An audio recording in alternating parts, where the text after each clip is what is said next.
All right, now we're actually going to run the test with the claim, showing all steps work, etc., etc. So I'm going to redo step 1 just because that's how we normally run these. So let me rewrite step 1. So step 1 was 1/4 less than 1/4. Step 2 I'm going to put right here. And yes, you do label your steps. It will really help. Step 2 is alpha.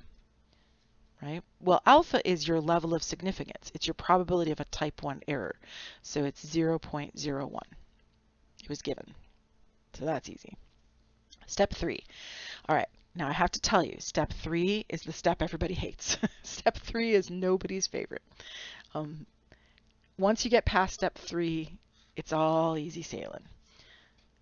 All right. So this is coming from the sheet. I can show it to you.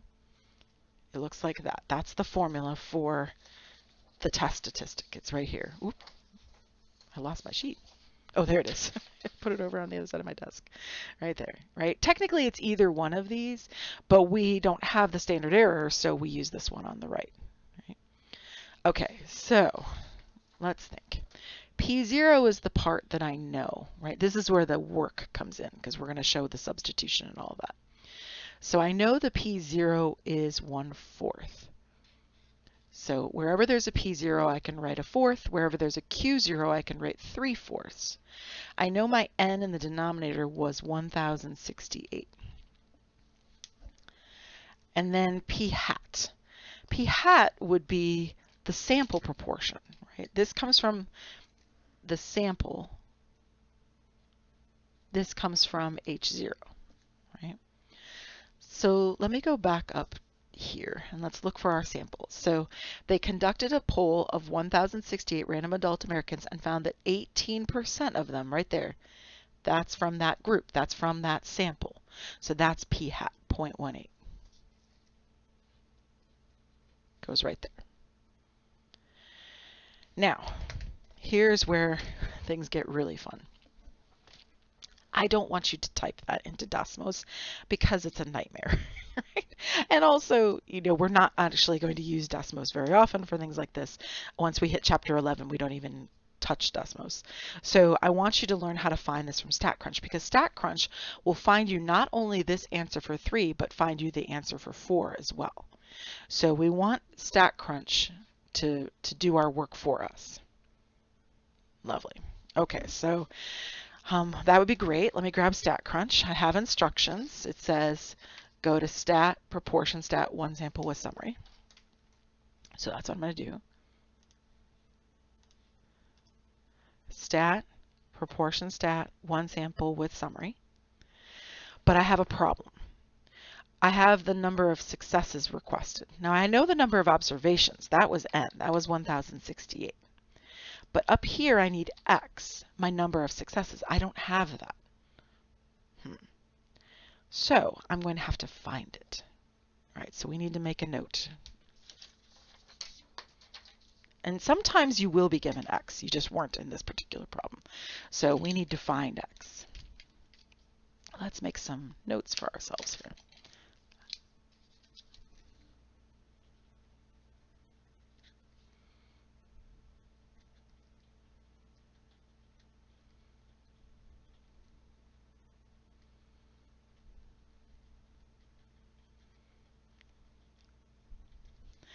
Right? X is the number of successes. Now, how do we find it? Well, we find it with the fact that P hat is X over N. And P hat we know is 0.18. And that's X over 1068. And we multiply both sides by 1068. We've done this before in chapter 9, right? To find what X is. We're going to segment this off from, right? And we want to make a note. X is the number of successes. Okay, so let me grab Desmos. Okay, so we want to take 1068 and multiply it by 0.18. And we get 192.24. And we will round that to 192 because, of course, you can't have 0.24 per person. just regular rounding.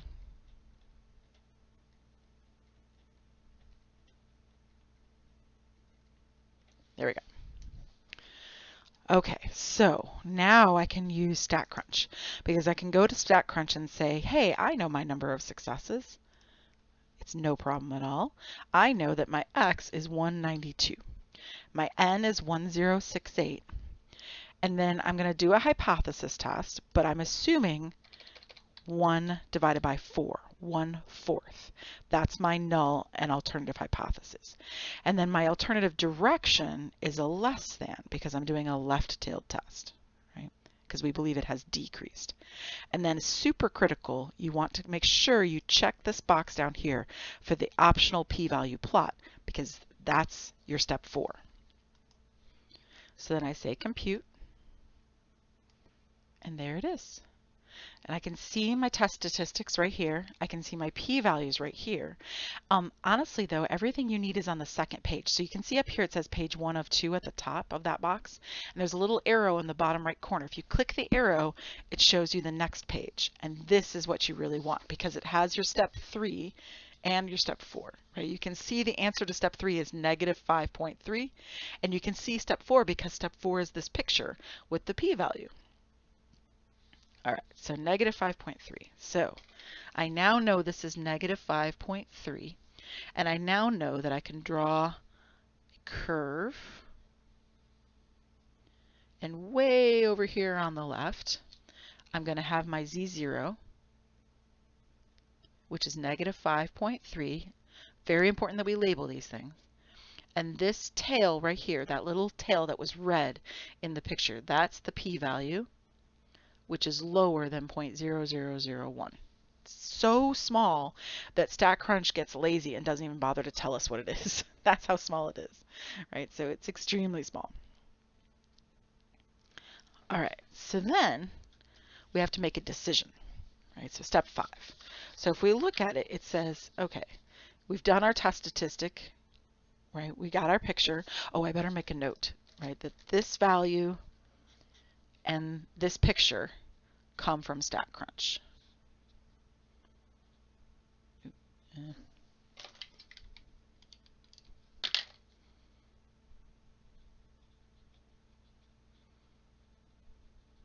Right? So all of number 4 and this value right here for number 3 come from StatCrunch. Right? StatCrunch will give you both of those. All right, then step 5, I wanted to make a note of that. We reject the null if our p-value is low. Right? If your p-value is so low that you think the probability of a type 1 error, well, let me put it this way, it's lower than the probability of a type 1 error, you're going to reject the null hypothesis, which is exactly what we are going to do because our p-value is so low, it's less than 0.0001. And if it's less than 0.0001, that means it's definitely less than my alpha, which was 0.01. Right? My alpha was 0.01, my p-value was basically very, very low. And therefore, we're going to reject the null hypothesis. So that's step 5. Yes, you label all of these steps. Literally everything on here, except for the use StatCrunch and this bit right here, has to be on your sheet when you do these problems. Now, step 6 is the script. Since we reject HO, we learn how to do the script in section 10.1. There is sufficient evidence to support the claim